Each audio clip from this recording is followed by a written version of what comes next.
Cut गई। अब आगे जाने के लिए खर्च पर्च नहीं था। सोचा कोई यहाँ पर कोई ऐसा गांव मिल जाए जहां मैं भागवत की कथा कर लूं।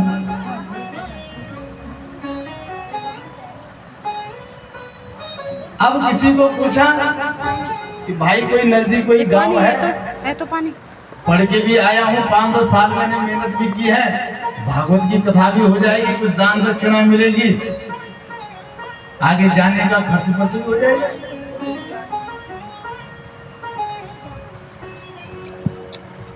अब क्या हुआ कि एक गांव में चले गए।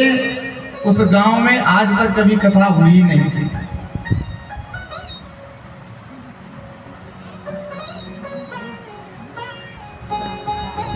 तो गांव के प्रधान के पास गए।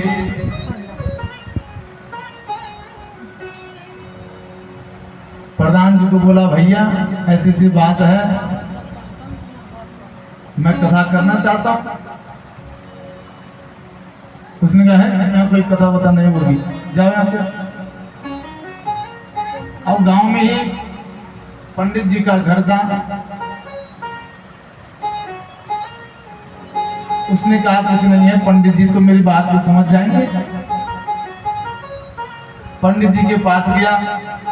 उसने कहा भाई ऐसी सी बात मेरे साथ हुई, अच्छा पठित हूँ, काशी से पढ़ के आया हूँ, और कथा हो जाती तो ठीक था।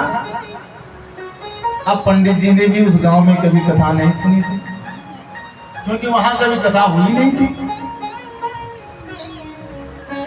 लेकिन उन्होंने कहा कि चलो ब्राह्मण है, इसी बहाने कथा भी सुन लेंगे। अब क्या हुआ कि वो लेकर प्रधान के पास गया। उसने कहा कि प्रधान जी कथा कराई लो। नहीं नहीं, यहाँ कथा वथा कुछ नहीं होगी, तुम भगाओ यहाँ से। अब प्रधान के छोटे छोटे नाते पोते थे। उन्होंने कहा नहीं दादाजी, हमने तो कथा देखनी है, हमने तो कथा देखनी है। और उसने कहा, रोने लगे बच्चे कि चलो इनका मन रखने के लिए कथा कर देते हैं। अब क्या हुआ, एक पत्थर की शिला थी, उसके ऊपर पंडित जी ने आसन बिछाया और मंगलाचरण करने लगे। प्रधान अंदर गया, उसने खाना खाना खाया। अब जहां पर पंडित जी कथा कर रहे थे वहां पर उसकी सोने की जगह थी।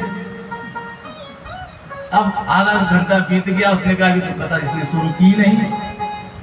अब बच्चे कह रहे हैं कि दादाजी कथा कब शुरू होगी, कथा कब शुरू होगी। अब उसने कहा पता नहीं कथा क्या है। उसने पंडित जी की गोदी में अपना सिर रखा और खराटे लेने लगा। अब वो मंत्र बोले, श्लोक बोले कि यहाँ डिस्टर्ब होने लगा। उन्होंने अपनी जांग लाई, हे प्रधान जी उठो। अब प्रधान जी की नींद खराब हो गई। गुस्सा आया, एकदम गहरी नींद में थे कि कथा तो कुछ कह नहीं रहा है, और पंडित जी को एक थप्पड़ मार दिया। पंडित जी ने भी सोचा कि पहली तो ये कथा हो रही है, आत्मसम्मान को ठेस पहुंची कि कहा गया सब कथा जैसे गई। उठे और पंडित जी प्रधान जी को पीटने लगे।